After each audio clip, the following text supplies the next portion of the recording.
అసలైన అందం ప్రవర్తన మరియు వివేకంలో ఉంది, కేవలం రంగురంగుల ఈకల్లో కాదు.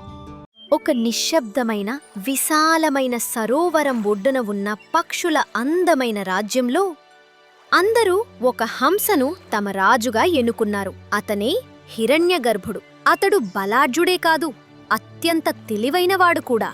హిరణ్యగర్భునిలో ఒక అద్భుతమైన ప్రత్యేకత ఉంది. అతడు పాలను మరియు నీటిని వేరు చేయగలడు. సరస్సులో వికసించిన ఒక పెద్ద పద్మం అతని నివాస స్థలం.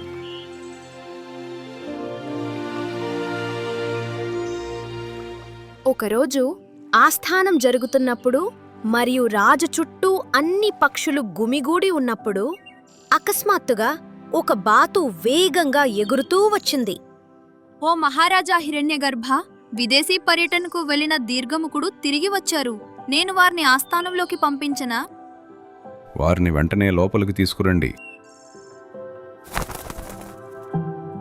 కొద్ది క్షణాల్లో పొడవైన మెడగల కొంగ ఆస్థానంలోకి ప్రవేశిస్తుంది. ఇటీవలే వివిధ దేశాలు మరియు పర్వతాలను సందర్శించి తిరిగి వచ్చాడు తనే దీర్ఘముఖుడు. మహారాజా, జైహో! మీ ఆజ్ఞ మేరకు నేను విదేశీ పర్యటన నుండి తిరిగి వచ్చాను. రాజు నవ్వుతూ అతన్ని దగ్గరికి పిలిచి బహుమతులతో స్వాగతించాడు. ఆస్థానంలోని పక్షులన్నీ దీర్ఘముఖుని అనుభవాలను వినడానికి ఆసక్తిగా ఉన్నాయి. ఓ మహాపండిత దీర్ఘముఖ, చెప్పు, ఏ దేశాలకు వెళ్ళావు, ఏ అద్భుతాలు చూశావు, మాకు చెప్పు. దీర్ఘముఖుడు చుట్టూ చూశాడు, మెడ ఎత్తాడు మరియు మాట్లాడటం ప్రారంభించాడు.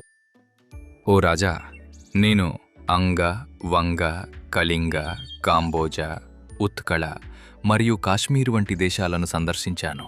మలయ, వింధ్య మరియు హిమాలయ వంటి పర్వతాలకు వెళ్ళాను. నేను గంగానదిని సందర్శించాను మరియు కాశీ, గయ, ద్వారక, మధుర వంటి పవిత్ర స్థలాలను సందర్శించాను. అన్ని చోట్ల నేను మీ న్యాయం మరియు జ్ఞానాన్ని ప్రశంసించాను. అందరూ గౌరవించారు. ఇదంతా చెప్పి దీర్ఘముఖుడు మౌనంగా ఉండిపోయాడు. అతని ముఖం విచారంగా మారింది. అతని కళ్ళు విషాదంగా మారాయి. ఎందుకు ఆగిపోయావు దీర్ఘముఖ? ఏదైనా విషయం నిన్ను కలచివేస్తోందా? చెప్పు, సంకోచించకు. ఓ మహారాజా, ఒక స్థలం ఉంది. అక్కడ మీకు అవమానం జరిగింది. చిత్రవర్ణుని రాజ్యంలో. మొత్తం ఆస్థానంలో నిశ్శబ్దం అలుముకుంది. చిత్రవర్ణుడెవరు మరియు అతనికంత ధైర్యం ఎలా వచ్చింది? వివరంగా చెప్పు. చిత్రవర్ణుడు ఒక నెమలి, సునార్వన్ రాజు. అతడు అందం మరియు రంగుల అహంకారంతో అంధుడయ్యాడు. నేను మీ గుణాలను ప్రశంసించినప్పుడు అతడు అపహాస్యం చేశాడు. ఒక తెల్లహంస ఎలా రాజవుతుంది? అందులో రంగు ఎక్కడ ఉంది, మెరుపు ఎక్కడుంది అని అన్నాడు ప్రభు. రాజు హిరణ్యగర్భుని ముఖం తీవ్రంగా మారింది. ఆస్థానంలో కొన్ని పక్షులు కోపంగా రెక్కలు కొట్టాయి. అయితే చిత్రవర్ణునికి రంగుపై అహంకారం ఉంది. ఇది నాకే కాదు, జ్ఞానానికి మరియు న్యాయానికి అవమానం.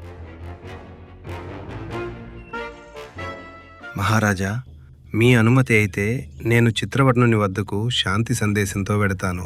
బహుశా అతనికి ఇంకా నిజమైన జ్ఞానం అవసరం. ప్రబుద్ధ, నీలాంటి జ్ఞానికి మాత్రమే ఈ పని అప్పగించబడుతుంది. వెళ్ళు మరియు చిత్రవర్ణునికి చెప్పు, అసలైన అందం ప్రవర్తన మరియు వివేకంలో ఉంది, కేవలం రంగురంగుల ఈకల్లో కాదు. ఈ విధంగా ఒక వృద్ధ గుడ్లగూబ జ్ఞానం మరియు ఒక నెమలి అహంకారం మధ్య ఒక కొత్త ఘర్షణ ప్రయాణం ప్రారంభమైంది. ప్రబుద్ధుడు చిత్రవర్ణుని అహంకారాన్ని నాశనం చేయగలడా? న్యాయం మరియు అహంకారం మధ్య ఈ పోరాటం శాంతియుతంగా పరిష్కారమవుతుందా? తెలుసుకోవడానికి వేచి ఉండండి హిరణ్యగర్భుని తదుపరి భాగంలో.